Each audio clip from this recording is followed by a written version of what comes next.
Bonjour à toutes, bonjour à tous. Il est 18 heures. Nous sommes vendredi à plus ou moins J+5. Effectivement, ça fait 5 jours que vous, nos chers auditeurs habitués, vous nous attendez et on arrive avec 5 jours de retard. Mais on vous explique tout de suite pourquoi. Mais d'abord, je demande bonjour et demande, pardon, comment ça va, Chris? Chris, comment ça va? Bonjour, bonjour, ça va très bien. La forme, la Ah, pleine ce forme. lancement, ce lancement est aussi confus que mon emploi du temps depuis ces 5 derniers jours. Voilà, je dois vous avouer que j'ai un ami qui se marie. On a fait l'enterrement de vie de garçon la semaine dernière. Et du coup, j'ai du mal à m'en remettre. Et d'où ces 5 jours de retard. Bon, il y a un petit peu de boulot derrière aussi, mais voilà, c'est vraiment la fête qui m'a exténué. Et toi, Chris, t'as D'accord. passé une bonne semaine et demie du coup? Mais moi, je retiens quand même l'information que tu as eu 5 jours de gueule de bois. Je crois que c'est un record, bravo. Voilà, c'est à peu près ça.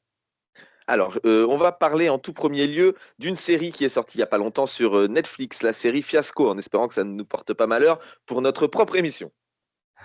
Ensuite, on parlera d'une affaire de détail dans la séquence Instant Culte. Et on finira par parler de carton rouge ou de goal. C'est la nouvelle chronique de l'émission qui vient remplacer tu check ou tu jettes. Nickel. Eh ben, en avant, alors, écoute. Oui, alors, non, on va On éviter regarde ça. quoi, tonton? On regarde quoi, tonton?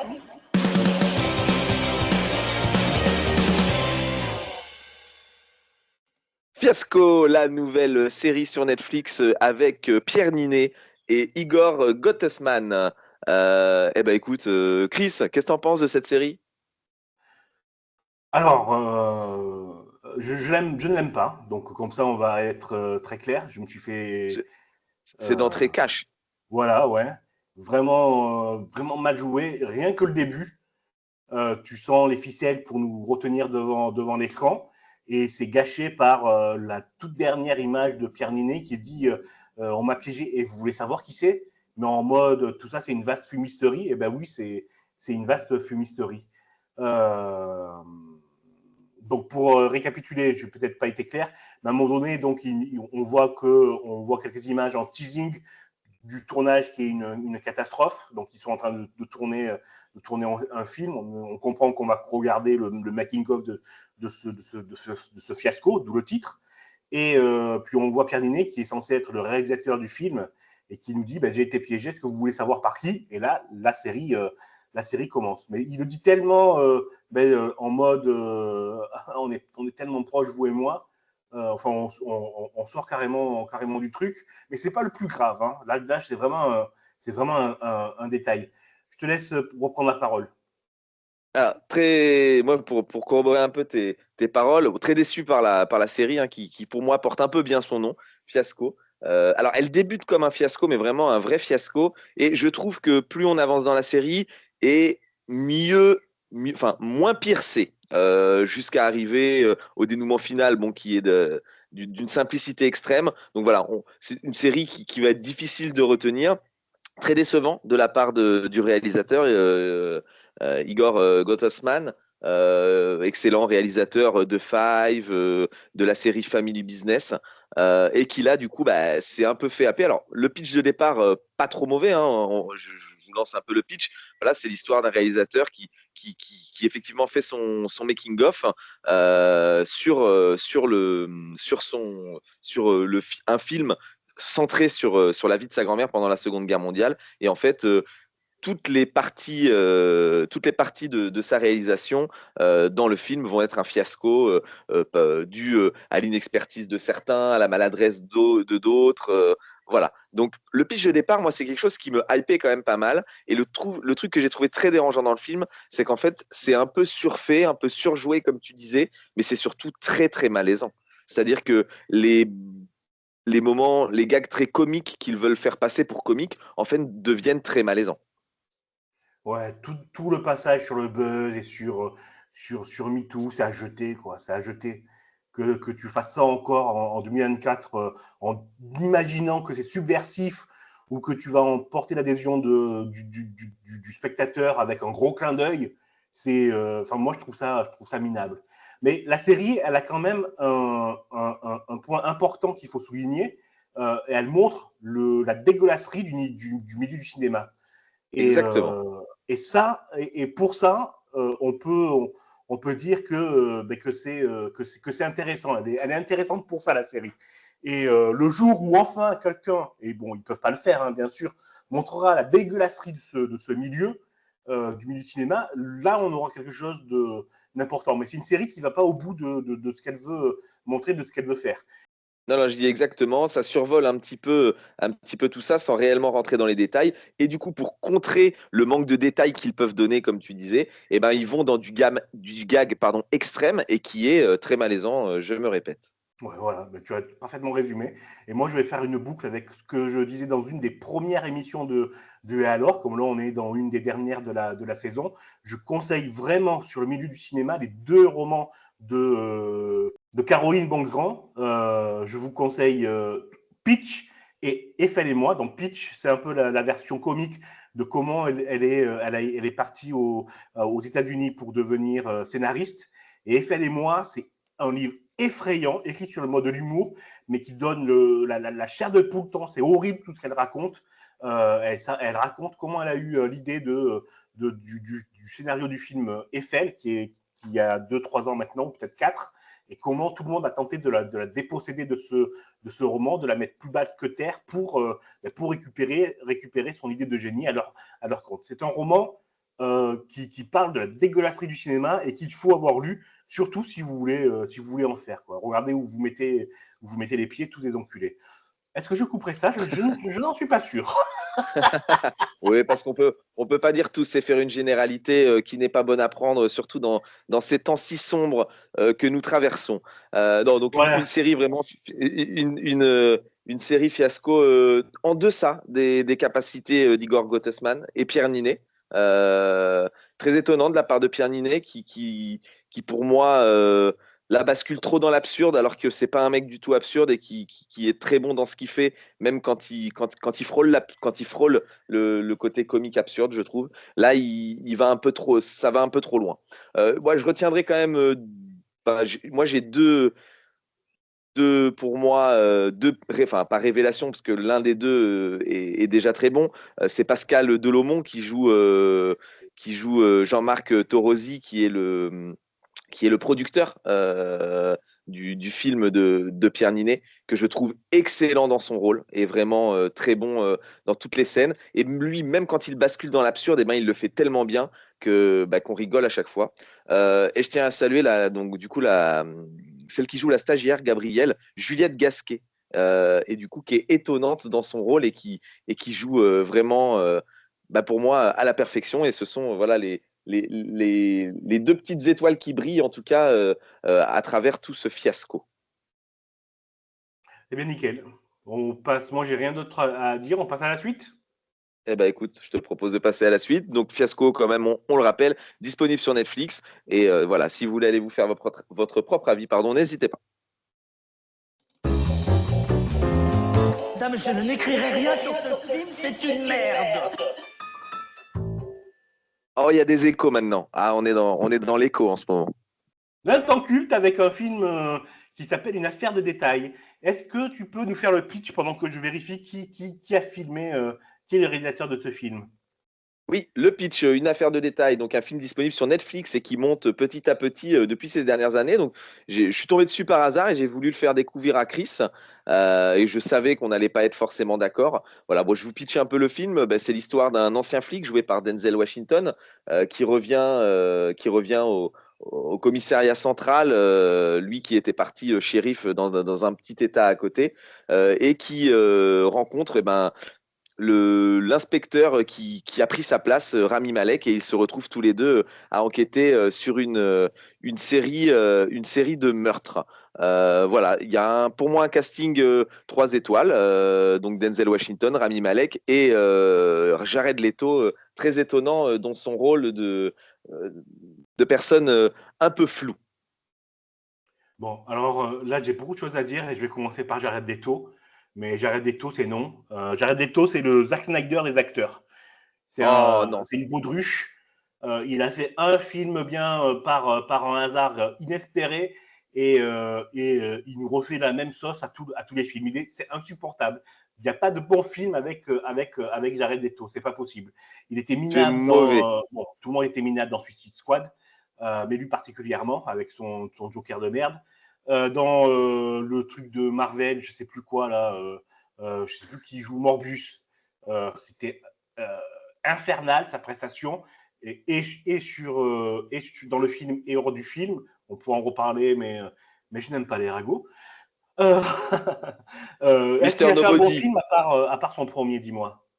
Mister Nobody. Ah, ben moi j'ai adoré. Je l'ai trouvé très bon. Là, je l'ai trouvé très bon dans ce film-là. Je l'ai trouvé très bon dans Blade Runner 2049 également. Est-ce que tu l'as vu dedans? Ah ben, oui, j'ai vu ce film et je suis d'accord avec toi. Il est plus sobre. Mais par exemple, il a gâché aussi House of Gucci. Oui, je sais, j'ai un anglais un peu aléatoire, mais dans ce film, il le gâche aussi, quoi. Il joue l'oncle et c'est regardable, ces prestations. Regardable. Ah, bah, après, Requiem for a Dream, tu l'avais aimé dedans quand même. Oui, c'était pas mal comme film. Mais le film était Voilà, bon, Mister c'est ça le Nobody. problème. À Oui, mon avis, il a été oui, mieux cadré. Mister Nobody, oui peut-être. Après voilà, c'est peut-être un acteur qui a pris une telle échelle que du coup il est un peu en roue libre et que ça se ressent dans certaines de ses prestations, peut-être. Après moi je te trouve un petit peu dur quand même sur son interprétation, en tout cas dans ce film-là. Mais bon, recentrons-nous sur le film Une affaire de détail. Qu'en as-tu pensé? Bon, tu dis qu'il joue bien, mais pour moi, tous les trois personnages là, c'est un ramassis de clichés plus fous les uns que les autres. Et c'est un film qui joue avec les clichés et pas dans le bon sens du terme. C'est-à-dire qu'il prend un cliché et il nous le balance en nous disant « Eh, ça, c'est du cinéma !» Et ça fait pas du cinéma. Donc, on a le vieux flic perclus hanté par une affaire et qui s'éloigne de la grande ville où il était tellement génial. Tu as le jeune qui est aussi bête que ses pieds et qui veut bien faire et qui n'est là que pour présenter bien. Regardez-moi comme je suis beau et j'aimerais tant être intelligent aussi. Et tu as Jared Leto, le crétin qui se pense plus intelligent que tout le monde et tellement intelligent qu'il pense qu'il peut jouer avec les uns et les autres. Ça n'a ni queue ni tête. Ces trois personnages-là n'ont ni queue ni tête et ils font une ressucée de Seven, donc avec quasiment de temps en temps les mêmes plans. Je ne sais pas si tu as remarqué, notamment sur la fin. On est sur la même, on veut le même crescendo aussi dans le suspense, mais ça aboutit à un pétard mouillé. Et le cliffhanger de la fin, ce que ça nous dit du film, bon, personnellement, je m'en fous, quoi. Parce qu'on n'a pas que au personnage du Ok. début à la fin. Et toi, qu'en as-tu pensé?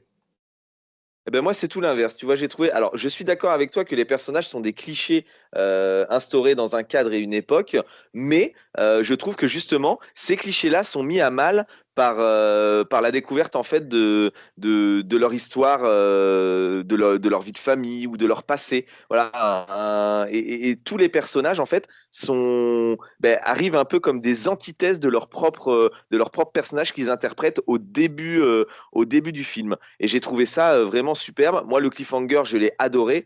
Avoir un film comme ça où vraiment, t'attends une réponse et à la fin, du coup, en fait, la réponse, il faut que tu te la crées un peu tout seul parce que quelle est la vérité, sur ce qu'on nous a montré, qu'est-ce qui est vrai, qu'est-ce qui est faux. Voilà, moi, j'ai trouvé ça, c'est vraiment c'est le genre de thriller que j'aime bien. Un peu, comme à la Seven où il y a des choses très subjectives. Alors, je te rejoins, on est un peu sur une ambiance Seven que j'avais adoré. Et moi, je trouve que c'est tourné quand même un peu différemment. Dans Seven, on a une réelle réponse à la fin. La réponse, elle est apportée, elle est claire, elle est donnée. Ici, on est dans le flou et c'est à nous de nous faire un peu notre propre projection et notre propre avis sur telle ou telle question. Donc non, moi, j'ai passé vraiment un très bon moment. J'ai pas vu les plus de 2 heures passer et j'ai été accroché du début à la fin, autant par la performance que par l'histoire présentée. Ah ben c'est bien. Sur ça, je te propose de faire une petite pause Ou musicale. fanatique. Allez, c'est parti. Qu'est-ce qu'on écoute? On va écouter, en ce moment, c'est Drag Race France. On va écouter la nouvelle chanson de Nicky Doll, High de Dream. Ça va mettre du punch. En avant. C'est parti.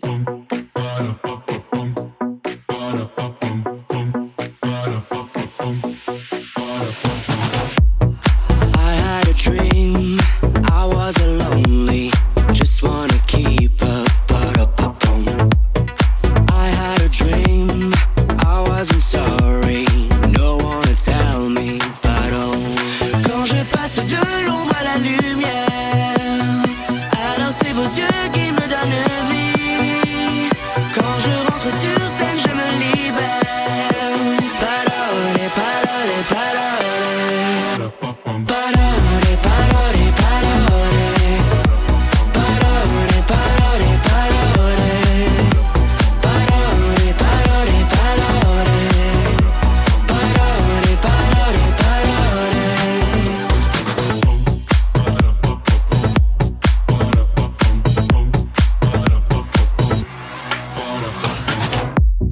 I had a dream, I was a royal, queen of the castle, ba-dum-pum-pum. It was a dream, I had an army, ready for battle, battle. Quand je passe de l'ombre à la lumière, alors c'est vos yeux qui me donnent vie. Sur la scène je dis oui, je diverge. Parole, parole, parole. Parole, parole, parole. Parole, parole, parole. Parole, parole, parole. Parole, parole, parole.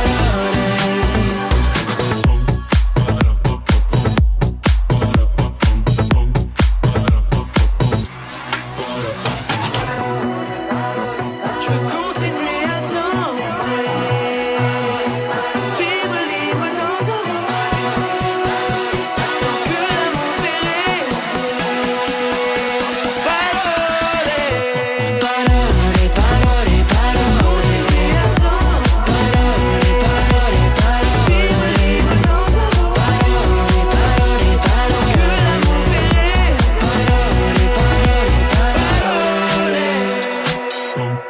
Parole, parole,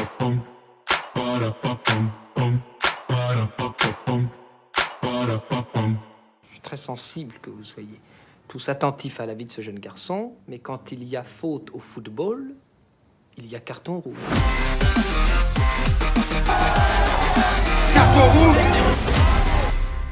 Ça, c'est du jingle, hein. C'est nouveau, ça va. Il est peut-être un petit peu trop fort. Ah ouais. Ah bah écoute, hein, un peu fort, mais j'ai bien aimé, j'ai bien aimé. Bon, écoute, nouveau jingle. Tu check, tu jettes, on remplace. C'était trop dur à dire. C'est que Christophe n'y arrivait pas trop bien avec son problème d'élocution et d'anglicisme trop imprécis. Donc du coup, on a changé ça par carton rouge ou goal. Ça reste de l'anglicisme, mais c'est plus ancré dans nos générations. J'ai envie de commencer par un carton rouge et je vais te rendre hommage. Je vais te rendre hommage parce que c'est un carton rouge sur le réalisateur que tu préfères. C'est ironique ou c'est vraiment Tim Burton? Ah non, c'est complètement ironique. C'est celui que tu préfères. Ah, c'est Zack Snyder. Exactement. Voilà. Et j'ai trouvé une info sur Zack Snyder qui va te faire hurler. Alors je vais vous la lire à tous. Est-ce que tu es prêt? Ouais, attends, je m'assois et j'enlève mes lunettes parce que. Assieds-toi, vas-y, fais tout ça. Bon, alors déjà, ça commence en disant Rebel Moon, les director's cut des 2 films vont sortir le 2 août pour une durée totale de 6 heures. Alors là, bon, on se dit peut-être qu'on va avoir une proposition de film, allez, un petit peu mieux. Et là, ensuite, on a le déroulé de la vérité qui sort. Les versions non censurées des films Rebel Moon 1 et 2 de Zack Snyder vont sortir le 2 août sur Netflix. Chacun des films va durer 1 heure de plus pour une durée totale de 6 heures. Les 2 films changent aussi de titre pour l'occasion. La partie 1, Rebel Moon, Enfant du Feu, sera renommée Rebel Moon, Calice de Sang, tandis que Rebel Moon, L'Entailleuse, se transforme en Rebel Moon, Malédiction du Pardon. Donc là, on est vraiment sur du foutage de gueule complet. Voilà. Je suis extrêmement en colère d'avoir entendu ça, mais ça montre que ce que je dis dans cette émission depuis, je crois qu'on en a parlé pendant 3 émissions de Zack Snyder, de ci, de là, mais ça prouve tout ce que je dis, c'est du foutage de gueule. C'est un gros foutage de gueule, ce réalisateur. Mais pour pour moi, ce mec, en fait, c'est un génie dans son genre, je pense. Le mec, en fait, clairement, là, à travers les lignes, il autoproclame son film. Enfin, il renie son film en changeant les titres, quoi. Le mec, il autoproclame son film comme de la merde et il change les titres en se disant, bah, si ça se trouve, les gens, ils vont préférer. Non, mais c'est une catastrophe. C'est une catastrophe. Puis en plus, attends, un truc non censuré, ça veut dire quoi? Non censuré. Pour moi, la censure, c'est du sang ou du cul. Hein. Donc, est-ce qu'on va avoir des scènes de cul? Est-ce qu'il va y avoir du sang qui va gicler? Ou alors, est-ce qu'on va avoir le droit à juste 1 heure de ralenti en plus à la Zack Snyder? Non, c'est une catastrophe. Non. C'est une catastrophe. Non, là, Et c'est. surtout, Voilà. ce que ça dit de sa méthode. C'est-à-dire que je rappelle qu'avant que les films sortent, il était tout mielleux avec Netflix. Il avait pu faire ce qu'il voulait. Il allait donner sa vision du space opéra. On allait voir ce qu'on allait voir. Et dans l'heure qui suit le lancement catastrophique du premier volet de sa duologie, il a dit c'est scandaleux, j'ai pas pu faire ce que je voulais, maintenant je vais sortir un directeur cut, etc. C'est-à-dire ça montre l'ignominie du personnage et la non-consistance de ce mec. Et je le répète, hein, ce n'est pas un réalisateur. Hein. Il faut qu'on arrête de le financer, qu'il ouvre une baraque à frites à Berck et puis qu'il ne faut pas chier, quoi.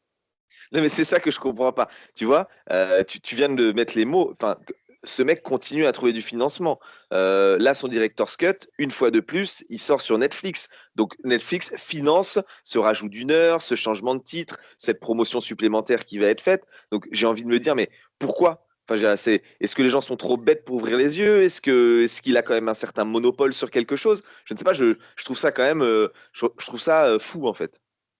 Surtout, on rappelle que le film, on n'en a pas parlé, mais le film est mauvais. Le scénario est mauvais, les personnages sont mauvais. Tout est mauvais dans ce film. Hein. Je ne vois pas ce qui peut être amélioré. Hein. Je rappelle que je m'étais incliné, pour la seule fois de ma vie, je m'étais mis à genoux devant Chris, et j'espère que ce sera la dernière, et pour m'excuser platement, car j'avais été un fervent défenseur du 1 en disant mais c'était la mise en place, mais mon Dieu, le 2 est catastrophique. Voilà, gros carton rouge pour Zack Snyder et gros questionnement, comment ce mec peut encore être suivi et financé par Netflix alors qu'il leur a planté des couteaux dans le dos. Donc je ne sais pas. Voilà, c'est un gros carton rouge et une grosse incompréhension. C'est tout pour ma part. À toi, est-ce que tu as quelque chose à me proposer? Oui, eh bien, écoute, ce que tu m'as dit tout à l'heure tourne dans ma tête. Effectivement, peut-être qu'on vient de passer une émission durant laquelle j'ai été un petit peu aigri et en colère. Donc, je propose de faire plutôt un goal pour cette dernière, pour partir sur une bonne note. Et je vais vous parler de la série Impeachment. Et encore un titre en anglais, vous faites chier. Donc, voilà, vous êtes chiant. Il faudrait dire à tous les réalisateurs du monde entier, français, coréens, espagnols, italiens, américains, d'arrêter les titres, donner du français à Chris, bordel. Putain, mais pensez à son émission, c'est chiant. Merci, exactement, faut faire ça, arrêtez.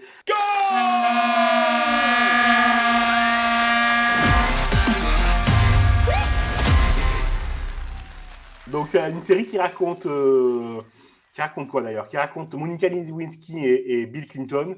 Et c'est une super série sur les coulisses du pouvoir, sur la jalousie des uns et des autres, et sur la manipulation pour avoir le pouvoir, pour garder le pouvoir, et sur la frustration.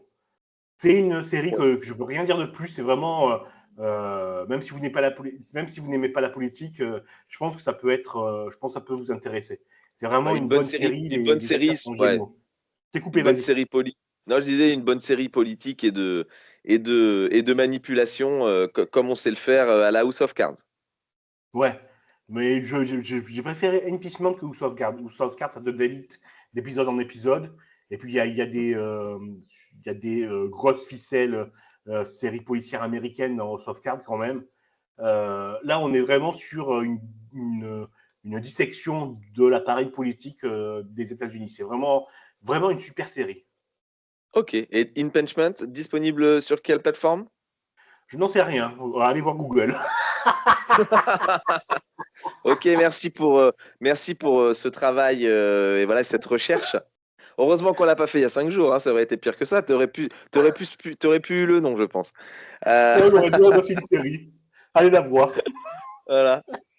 Ok, super. Bon, ben génial. Bon, écoute, un carton rouge, un goal. Oh, alors, un goal pleine lucarne ou plutôt une petite panelka ou un petit tir tranquille? Je ne sais pas de quoi tu me parles, je n'ai jamais vu un match de foot. Je ne sais pas ce que ça veut dire. Ah là là. Donc, Ah là là. Ça veut dire que c'est un bon but ou c'est un but? c'est un très bon but. Alors, C'est on un dit très quoi, bon là? but. Alors, on dit quoi? On dit une lucarne. C'est en pleine lucarne. Ok, alors c'est une pleine lucarne pour moi. Voilà, exactement. Bon, ben super, on ira voir cette série Impeachment. Et juste avant de clôturer cette émission qui finit plus sur la rigolade qu'au début, sur l'énervement de Chris, et je t'en remercie. Moi, je tiens à te remercier de m'avoir fait découvrir la série Dead Boy Detective dans l'univers de Sandman. Waouh, j'ai pris une claque visuellement au niveau de l'histoire, au niveau du jeu des personnages. Ce duo de jeunes fantômes détectives mis à mal par la médium et qui acerbe un peu leur, enfin pas qui acerbe, mais qui vient parasiter un peu leur relation installée depuis des dizaines d'années. J'ai trouvé ça super et je te remercie. Ouais, super série. Sur Netflix, si vous ne l'avez pas vu, allez voir, quoi. C'est génial.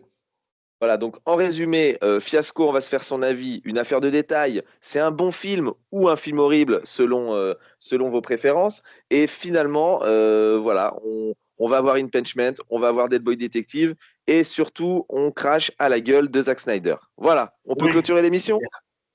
Eh ben oui, c'est fini. À la semaine prochaine. Allez, ciao, ciao! Salut, salut!